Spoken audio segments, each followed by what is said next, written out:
মেজদির মধ্যে এত গুণ আছে, তারপরেও সে চুপচাপ কি করে সব সহ্য করে গেল?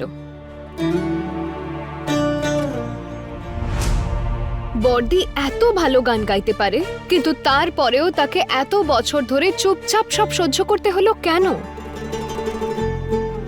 আর মিতা দিদি জানি না কি করে এতদিন সাইকেল না চালিয়ে থাকতে পারলো। তুমি কি জানো একজন সাইকেলিস্টের কত মূল্য? মেজদি, আমি বলছি তোমাকে, তুমি না আরো বড় কম্পিটিশনে নাম লেখাও, ট্রেনিং নাও, আরো ভালো খেলোয়াড় হও, আরো ভালো প্লেয়ার হও তুমি। এখন তোমার বর তোমার সঙ্গে আছে, আর কাল যদি সে না থাকে তখন? আর ভগবান না করুক কাল যদি তোমার বর জীবিত না থাকে, বা সে যদি তোমায় সত্যি ছেড়ে দেয়, তখন তুমি তো একদম একলা হয়ে যাবে দিদি। আর তারপর কি সারা জীবন ধরে তুমি তোমার বাপের বাড়ির বোঝা হয়ে থাকবে? যদি তুমি রোজগার করতে পারো, যদি তোমার নিজের প্রতি আস্থা থাকে, তাহলে তোমার বাবাও তোমাকে সম্মান করবে, তোমাকে কখনোই তিনি বোঝা মনে করবেন না। তুমি আমাদের জন্য কত কি ভাবো, কত কি করো, তাও তোমাকে সবাই ভুল ভাবে। আর এই বাড়ির লোকজন, তারা তো সবাই তোমাকে ভুল বোঝে। সবাই ভুল বোঝে না, যাদের এখানে স্বার্থ রয়েছে তারাই শুধু ভুল বোঝে। এরা মেয়েদেরকে না মানুষের মতো বাঁচার অধিকার দিতেই চায় না, আর আমি সেই অধিকারের জন্যই লড়ছি। আমাদের সঙ্গে আছে আমাদের মা দুর্গা। তা বলে কি আমরা দুর্গাপুজো করব না? দুর্গাপুজো তো করতেই হবে। আর দুর্গাপুজোর আগে আমাদের মানুষের পুজো করতে হবে। মানুষের পুজো? হ্যাঁ হ্যাঁ, মানুষের পুজো, কিন্তু এখন এটা আমি বলবো না, যখন করব তখন দেখতে পারবে। এটা আমার সারপ্রাইজ। হ্যাঁ, আমি বুঝতে পেরেছি, কুমারী পুজো। শুধুই কি কুমারী পুজো হয় নাকি? সেটা ছাড়া কি অন্য কোনো পুজো করতে পারি না মা? এখন কোনো মানুষেরও পুজো হতে পারে।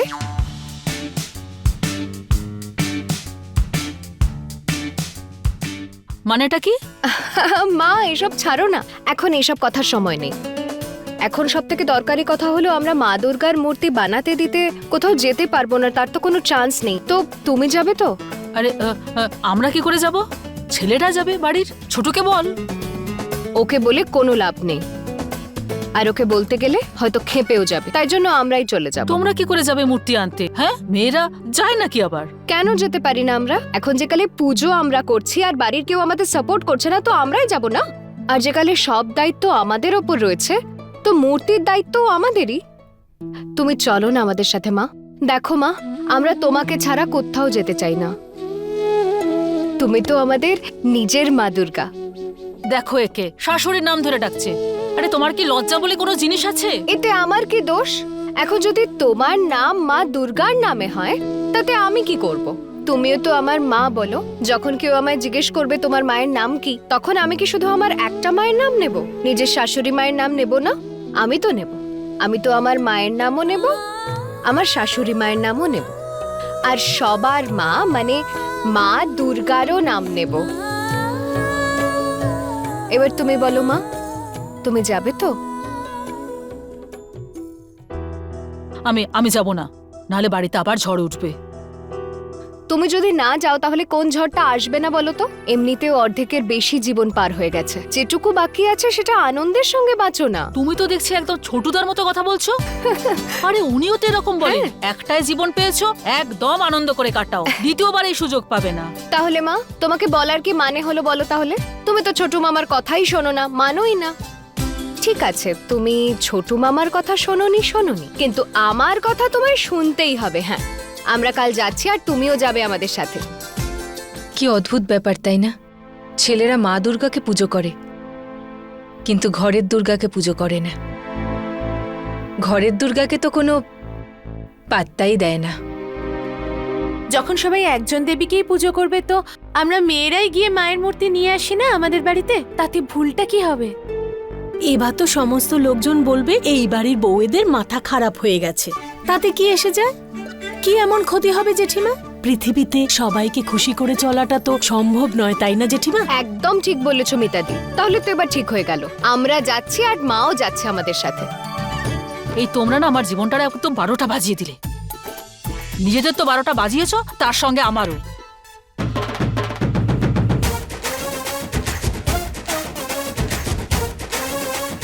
আমরা তোমায় খারাপ পথে কোনোদিনও নিয়ে যাব না। যেতে দেব না, যেতে দেব না। আরে আমরা তোমায় আনন্দের পথে নিয়ে যাব। এতদিন তুমি শান্তির আসল স্বাদ পাওনি না, পাওনি পাওনি। এতদিন ধরে তুমি আনন্দ পাওনি, পাননি পাননি পাননি পাননি কিন্তু এখন থেকে আমরা তোমায় সবসময় আনন্দে রাখবো। রাখবো রাখবো। রাখবো রাখবো। কি ছেলে মানুষই এসব। ছাড়ো, আমাকে যেতে দাও। ছাড়বো না, ছাড়বো না, ছাড়বো না।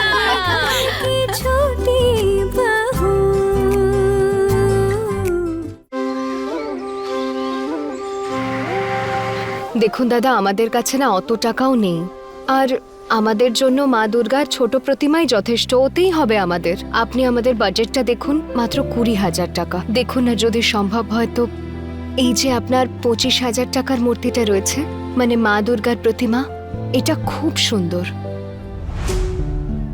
20,000 টাকায় কি ওটা পেতে পারি আমরা?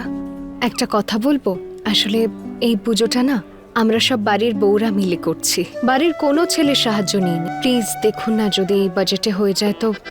ভিক্ষি চাইছি এর কাছ থেকে? আরে মা, প্রতিমা কিনতে এসেছি, আমাদের দরদাম তো করতেই হবে। এমনি এমনি কিনিয়ে নেবো নাকি? অবশ্য মা, মা দুর্গাকে আমাদের বাড়িতে নিয়ে যাচ্ছি, কি ভালো লাগছে তাই না? যাই হোক, ভীষণ ভালো লাগছে আজকে। দেখুন 22,000-এর কমে তো হবে না। আপনি 22,000-এ দিতে পারবেন, কিন্তু 20-তে নয়, এটা কেমন কথা হলো? আপনি একটা কাজ করুন, আপনি এইবার আমাদের দিন, আর পরের বার আমরা আপনার কাছেই আসবো। 21,000-এ দিয়ে দেবো। আরে আপনি কি মা দুর্গার মূর্তি নিয়ে এত দামাদামি করছেন? সত্যি আমাদের কাছে এত টাকা নেই, থাকলে তো আপনাকে দিয়ে দিতাম দাদা। প্লিজ রাজি হয়ে যান, 20,000 টাকায় ডান করে দিন এটা। 20,000? আরে এটা কি লুচি তরকারি নাকি? দুর্গা মায়ের 20,000 টাকার মূর্তি কোনো দরকার নেই কেনার। আমি তৈরি করে দেব দুর্গা মায়ের প্রতিমা। ছোটবেলায় আমি বানিয়েছিলাম তো। হ্যাঁ? কি মা? সত্যি? হ্যাঁ সত্যি। হ্যাঁ, তো নিজেই বানিয়ে নিন। যান। হ্যাঁ হ্যাঁ, তো বানাবো। আপনি যখন দেবেন না, তাহলে এত কথা বলছেন কেন আপনি? আমরা নিজেরাই বানিয়ে নেব। আপনারা প্রথমে ডিসাইড করে নিন, মূর্তি বানাবেন নাকি কিনতে এসছেন। দাদা একটু এদিকে আসুন। আরে মা, তুমি আগে বলনি কেন? বানিয়েছিলাম তো ছোটবেলায়, ওই মাটির মূর্তি টুর্তি আর খেলনা পুতুল আর অনেক কিছু, ওই রকমই মা দুর্গা মূর্তি বানিয়ে ফেলবো। তোমরা চিন্তা করো না। আরে যদি ছোটদা থাকতেন না, ও মূর্তি খুব ভালো করে বানিয়ে ফেলতো। বাহ মা, কি দারুণ আইডিয়া দিয়েছো তুমি। তাহলে আমরা না মামাকে এখানেই ডেকে নেব। খবরদার, খবরদার ছোটদাকে এখানে ডেকে এনে মূর্তি বানানোর কথা যদি বলেছো। আরে কি হবে সতু মামা যদি এখানে আসেন? এমনিতে তো উনি পুজোতে আসবেনই, আগেই নয় ওনাকে ডেকে নেব, উনি আমাদের মূর্তি বানিয়ে দেবেন, আমরাও হেল্প করে দেব। আর আপনি ভাবুন, পাড়ার লোকেরা যখন জানতে পারবে যে মূর্তি আমরা নিজেদের হাতে বানিয়েছি, তখন ওরা অবাক হয়ে যাবে, আর এতে টাকাও তো বাঁচবে। একদম ঠিক বলেছে বর্দি। তোমরা তো আমার সম্মানের একদম বলি চড়িয়ে দেবে দেখছি। আমরা তোমার সম্মান বাড়াবো, বরং ছোট মামাকে যারা বাড়িতে আসতে দেয় না না, তারাই তোমায় অসম্মান করে, তোমার ব্যাপারে উল্টোপাল্টা কথা বলে। এখন যদি ওদের কথা শুনে তুমি ছোট মামার সঙ্গে দূরত্ব বাড়িয়ে নাও, সেটার মানে তো এটাই হলো যে তুমি তাদের কথাকে মান্যতা দিচ্ছ। জানি ছোটদা প্রত্যেক বছর একটা করে মূর্তি বানাতেন। আমাদের গ্রামে জমিদার ছিল না, তার জন্য বানাতো। তখন তো উনি খাওয়া দাওয়া অবধি করতে পারতেন না। তো উনি ওখানে তীর্থযাত্রায় কেন গেলেন?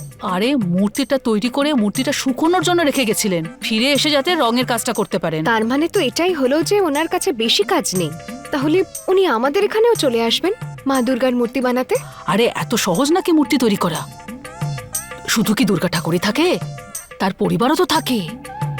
গণেশ আছে, কার্তিক আছে, মা সরস্বতী, মা লক্ষ্মী, সবাই তো একসঙ্গে থাকে। এত সহজ নয় বানানোটা, আমি তো এমনিই বলে দিয়েছিলাম। তাহলে জেঠিমা তুমি নিজে কি করে বানাবে? আর আমি তো রেগে গিয়ে বলেছিলাম যাতে ও মূর্তিটা একটু কমে দেয়। 20,000 টাকায় মা দুর্গার মূর্তি যদি কিনি, আর তারপর পুজোর পর বিসর্জনের সময় 20,000 টাকা নষ্ট হয়ে যাবে না? ভগবানের মূর্তি পুজোর পরে তো বিসর্জন দিতেই হয়, কিন্তু মায়ের আশীর্বাদের কখনো বিসর্জন হয় না।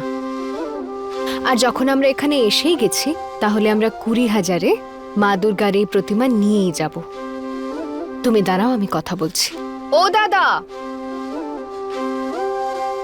দেখুন যদি কুড়িতে দিতে হয় তাহলে দিন, না হলে আমরা চলে যাচ্ছি। কি? হ্যাঁ ঠিক আছে নিয়ে নিন, কিন্তু ক্যাশে পেমেন্ট করতে হবে। ঠিক আছে।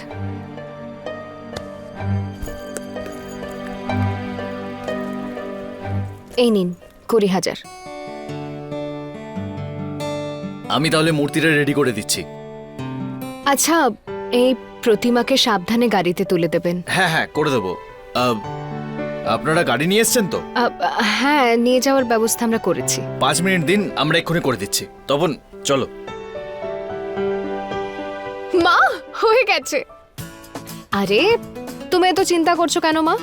চিন্তা করার দরকার নেই, টাকা আমি রোজগার করে নেব। এবার যার কাছে বুদ্ধি আছে সে টাকাও ইনকাম করতে পারে। আমার কাছে না একটা আইডিয়া আছে। মা, তুমি একটা কাজ করো। তুমি বললে না যে তুমি মূর্তি বানাতে পারো, তাহলে মাটির কিছু মূর্তি তৈরি করে দাও, আমরা সেটা দোকানে বিক্রি করব। ব্যাস, এবার ওই কাজটাই বাকি আছে। হ্যাঁ, থলেতে মূর্তিটা ভরে গলি গলিতে বিক্রি করব। শুধু থলেতে কেন, যদি প্রয়োজন পড়ে তাহলে বড় বড় ব্যাগে মূর্তি নিয়ে বিক্রি করব আমরা। নিজের হাতের কারিগরি আমরা নিজের হাতেই বিক্রি করব, নিজের রোজগারে রুজি রুটি। এবার মা, এটা তো ভুল কিছু নয় বলো? আমাদের বাড়ি থেকে বাইরেও বেরোতে হবে না। তুমি না একবার দেখিয়ে দিও, তারপর আমরাও শিখে নেব আর আমরা নিজেরাই বানাবো। হ্যাঁ ঠিকই তো বলছেন মামিমা, সব শিখে নেব, করে নেব সব। অন্তত আমাদের পায়ের তলায় মাটি তো থাকবে। 2 টাকা খরচ করতে হলেও আমাদের সবার কাছে হাত পাততে হয়। আজকে যদি অহনা প্রাইজ না জিততো তাহলে তো আমরা এই মূর্তিও কিনতে পারতাম না, পুজোও হতে পারতো না। এ কথাটা ঠিকই বলেছ। সারা জীবন অন্যের কাছে হাতই পেতে এসেছি, এই করেই জীবন কেটে গেল।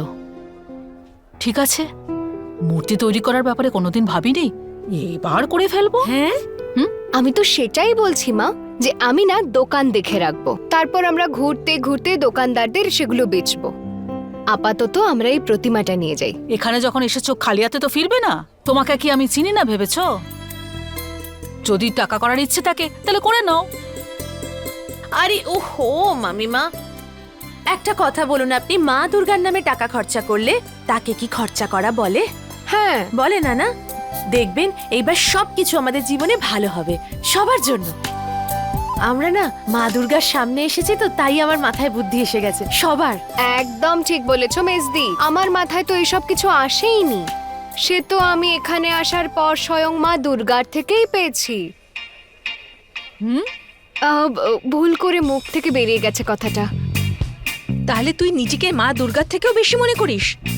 অহনা, পাটা যেন তোর মাটিতেই থাকে, বেশি ওড়ার দরকার নেই, বুঝেছিস? আরে এমন কি হাসির কথা বলেছি আমি যে এত হাসছিস? হাসিরই তো কথা বলেছো তুমি দিদি। এবার আমাদের শাশুড়ি মায়ের নামও তোমার দুর্গার নামেই, তাই না? ভুলে গেলে তুমি? আর আমি তো মায়ের থেকে পারমিশন নিয়েও নিয়েছি। হে ভগবান, আমি কি বলে ফেললাম? আরে আরে, কেন তুমি এত ভয় পাচ্ছ কেন? তুমি কি নিজের মায়ের নাম বলো না নাকি? তাহলে শাশুড়ি মায়ের নাম নিলে কি সমস্যা হয়েছে? আর এমনিতেও উনি তো আমার নিজের মা। এখন যে কালে আমি তাকে মা ডেকেছি, তাহলে নাম নিতে কিসের দোষ? হ্যাঁ, এই মেয়েটা তো সব নিয়ম কানুন ভেঙেই ছাড়বে। যাকে ছাড়ো, মায়ের মূর্তি নিয়ে বাড়িটা যাই। ছেলেরা আসার আগে বাড়িতে পৌঁছতে হবে। চলো। কেন মা? তুমি বাড়ির গার্জিয়ান, সবার বড় হও, তুমি কেন ছেলেদের ভয় পাচ্ছ? বরং ছেলেদের তোমায় ভয় পাওয়া উচিত। একদম না। আর এটা কোনো বাধ্যতা নয় যে ছেলেরা আসার আগে আমাদের বাড়ি ফিরতে হবে। আমরা আমাদের সমস্ত কাজ শেষ করে তবে যাব। কি দিদি, ঠিক বলেছি তো?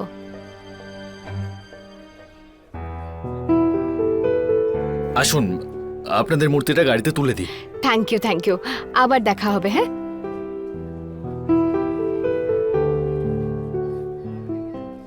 মা তুমি দেখবে খুব মজা হবে।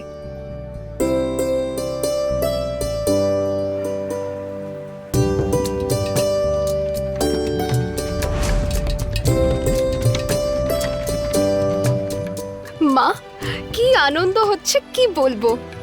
মনে হচ্ছে আমরাও মায়ের অংশ হয়ে উঠেছি। এবার তো শুধু মা দুর্গার কাছে এটাই প্রার্থনা করব যে ওনার মতো শক্তি না আমরা সবাই একটু একটু পাই। আমি চাই যে আমরা যেন সবাই নিজের পায়ে দাঁড়াতে পারি। জেঠিমা, তুমি কি চাইবে? আমি কি বা চাইব? সারা জীবন তো এত দুঃখ সয়েছি, এত অপমান সয়েছি। সবাই তো মালকিন বলে ডাকে, কিন্তু এই জায়গাটা বানানোর জন্য কত দুঃখ আর কত কষ্ট সহ্য করেছি সেটা আমিই জানি। এখন তো খালি এটাই চাই যে বাকি জীবনটাতে যেন কোনো অসম্মান সহ্য করতে না হয়। আজ অবধি তো জীবনের কি মানে সেটাই বুঝলাম না, কিন্তু এখন বুঝতে পারি যেটুকু জীবন বাকি আছে কিছু যেন ভালো হয়।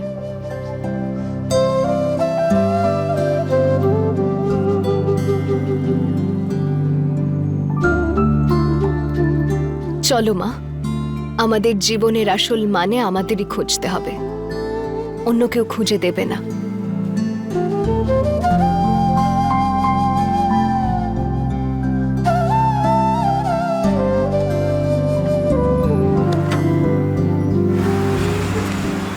বলো দুর্গা মাই কি জয়। আজকে একটা অদ্ভুত আনন্দ অনুভূতি হচ্ছে। জানি না, যদিও আমি বিশেষ কিছুই করিনি। এটাই তো মায়ের শক্তি। মা আমাদের সবাইকে শক্তি দেন। মায়ের মুখটা দেখেছো কি সুন্দর। যদি উনি অন্যায় দেখেন তাহলে দৈত্যদেরও উনি ভস্ম করে দেন একদম। অসুরদের থেকেও বেশি শক্তি ওনার। আমরাও তো সবাই এরকমই হতে চাই। ঠিক বলেছিস মিতা, কিন্তু এবার না আমরা আর অপমান সহ্য করব না। যতটুকু শক্তি আছে না সেই শক্তি দিয়েই আমরা নিজেদের পায়ে দাঁড়াবো। আজ মা দুর্গার সামনে আমরা সবাই প্রতিজ্ঞা করব যে আমরা 5 জন সব সময় একসাথে থাকব, যাই কিছু হোক না কেন। আর কারোর সামনেই আমরা আর কখনো মাথা নত করব না, কখনো না, আর কারোর সামনে না। নিজেদের শক্তি দিয়েই না আমরা আমাদের আগামী লিখব। কি অহনা? অহনা, অহনা, কি হলো? তুমি কাঁদছো কেন? কি হলো? আমিও তো এটুকুই চেয়েছিলাম মা, শুধু এটুকুই চেয়েছিলাম। আমাদের সব মেয়েদের মধ্যে না একটা শক্তি রয়েছে, আর সেই শক্তির যেন বিকাশ হয়। সেই শক্তির দ্বারা আমরা যেন সমস্ত অপমান দূর করতে পারি। আমরা যেন কারোর ভরসায় না থাকি, বরং নিজেরা নিজের পায়ে দাঁড়াতে পারি, নিজের সব ইচ্ছা পূরণ করতে পারি, জগতের মঙ্গলের জন্য কাজ করতে পারি। একেই তো আসল জীবন বলে মা। অন্যদিকে একজন খাবে, একজন রোজগার করবে, আর যে খাবে তার ওপর তো জগৎ ছড়ে ঘোরাবেই দিদি। কিন্তু ব্যাস, এবার এই নিয়মটাকে বদলাতে হবে মা। মা দুর্গার কাছে না আমার শুধু এটুকুই প্রার্থনা, এটুকুই চাই আমি। মা, তুমি আমাদের সঙ্গে আছো তো? তোমাদের সঙ্গে থাকা ছাড়া আমার জীবনে আর কিছু আছে নাকি? জীবনটা যে এত সুন্দর হতে পারে তা আমাকে কেউ বোঝায়নি কোনোদিন, আর কেউ বলেও নি, আর আমিও কোনোদিন বুঝিনি। আমার সারা জীবনটা এভাবেই চলে গেল। তাও দেখো, আমার শেষ জীবনে আমি এত আনন্দ পাচ্ছি, আমার তো মনে হচ্ছে এই আনন্দে আমি অজ্ঞান না হয়ে যাই। খালি একবার এই দুর্গাপূজাটা ভালো করে হয়ে যাক, তারপর মূর্তি বানানো শুরু করব। দেখছি জীবনের এই অন্তিম লগ্নে আর কি করতে পারি আমি। খুশির চাবি পাবো আমরা মা, অবশ্যই পাবো। আর প্রয়োজন পড়লে না তুমি ছোটু মামার কাছে গিয়ে না শিখবে, ট্রেনিং নেবে। আর শেখার তো কোনো বয়স হয় না, তাই না? আর শেখার কোনো শেষও হয় না, আর তাতে মান সম্মানও যাবে না। আর আমরা সবাই ঘুরে ঘুরে দোকানেও সাপ্লাই করব মা, তাতেও অসম্মানের কিছু নেই। অন্তত আমাদের মেয়েদের পা রাখার তো একটা জায়গা থাকবে,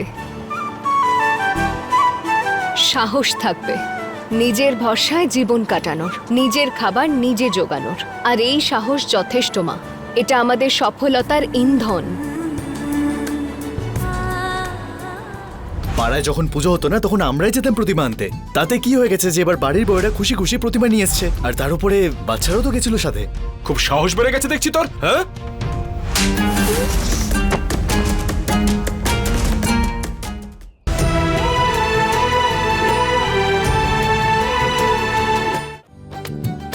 বলো দুর্গা মাই কি জয়।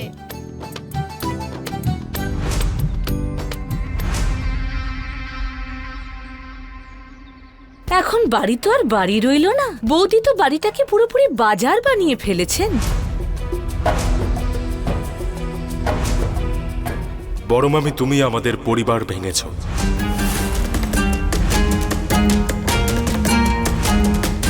পল্টু, তোর যা কিছু বলার আছে ভেতরে গিয়ে চুপচাপ বল। বাইরে লোকেদের সামনে এসব কথা বলার কোনো দরকার নেই। আর আমি তোর সংসার ভাঙবো কেন? তোর বউ প্রতিমা আনার জন্য আনন্দ করে গিয়েছিল, আর আমি তো বুঝতে পারছি না এতে সমস্যার কি হলো। মা, তুমি অন্তত আমাদের বলতে পারতে, আমরা তোমার সঙ্গে যেতাম। আমরাই বলতে চাইনি।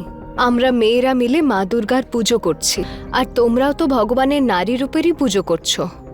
মা দুর্গা নিজেই একজন নারীর রূপ। আর যদি আমরা প্রতিমা নিতে যাইও তাতে কিসের সমস্যা? যদি তোমরা নিজের ইচ্ছায় আসতে তাহলে অবশ্যই বলতাম। পাড়ায় যখন পুজো হতো না তখন আমরাই যেতাম প্রতিমা আনতে। তাতে কি হয়ে গেছে যে এবার বাড়ির বউয়েরা খুশি খুশি প্রতিমা নিয়ে এসছে, আর তার উপরে বাচ্চারাও তো গেছিল সাথে। খুব সাহস বেড়ে গেছে দেখছি তোর, হ্যাঁ?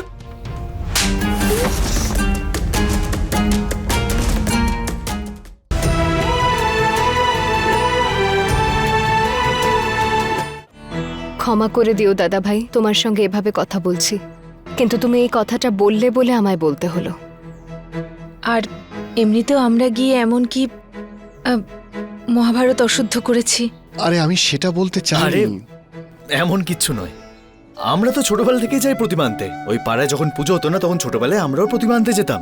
তাতে কি হয়ে গেছে যে এবার বাড়ির বউয়েরা খুশি খুশি প্রতিমা নিয়ে এসছে, আর তার উপরে বাচ্চারাও তো সাথে গিয়েছিল না।